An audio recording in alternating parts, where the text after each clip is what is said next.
Police Thane या ठिकाणी 28/11/2024 रोजी 35 वर्षाची महिला आनंदनगर या ठिकाणी राहणारी पोलीस ठाण्यामध्ये येऊन त्यांनी तक्रार दिली की त्यांना सकाळी 10:30 वाजता एक लखनौवरून फोन आला आणि त्यामध्ये त्यांनी सांगितलं की आम्ही लखनौ क्राईम ब्रँचचे अधिकारी बोलत आहे आणि तुमच्या नावाच्या सिम कार्डवरून लोकांची फसवणूक होत आहे, त्यामध्ये तुमच्यावर गुन्हा दाखल होऊन तुम्हाला अटक होऊ शकते अशी भीती घालून त्यांच्याकडून 88,888 रुपये त्यांच्या HDFC बँकेतून एका अकाउंटवर पाठवण्यासाठी त्यांना भाग पाडलं, जबरदस्ती भीती घालून।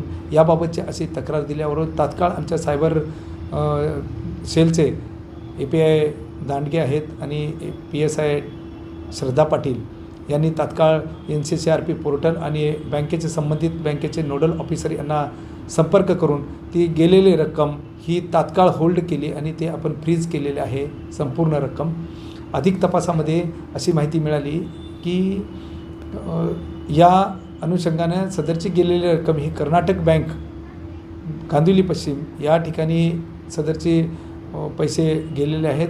त्यावरून अधिक माहिती घेतली तर एक आरोपी वरुण कुमार ओमप्रकाश तिवारी 24 वर्ष याच्या नावाचं अकाउंट मिळून आलं। अधिक माहिती पुढे घेतली असता आणखी अशाच प्रकारची 10 अकाउंट्स वेगवेगळ्या नावाने सदर बँकेमध्ये ओपन केल्याचे समजले। त्याचा साथीदार असणारा सचिन संगमलाल मिश्रा हा 34 वर्षाचा आहे। हे आत्ता रहिवासी हे मीरा रोडचे आहेत आणि मूळ राहणारे UPचे आहेत।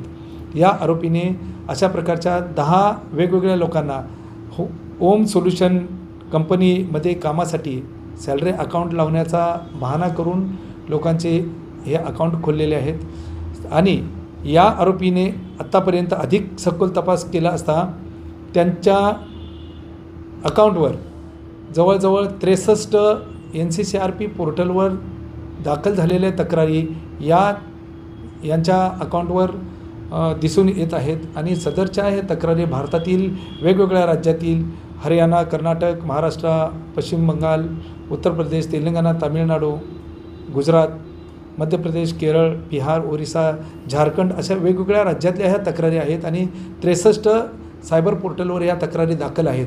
याच्यावरून ह्या सदरच्या 63 तक्रारी या उघडकीस येतील। त्या संबंधित आम्ही राज्यांना आम्ही कळवून सदर आरोपीबाबत माहिती देत आहे। त्याच्या पुढे आणखी एक आरोपीने केलेला गुन्हा, या दोघांनी केलेला गुन्हा कांदिवली नॉर्थ सायबर ऑफिस आहे या ठिकाणी केल्याचे निष्पन्न झालेले आहे। त्यावरून सदर आरोपीचा ताबा त्यांनासुद्धा देण्यात येणार आहे। अधिक तपास या गुन्ह्यामध्ये चालू आहे।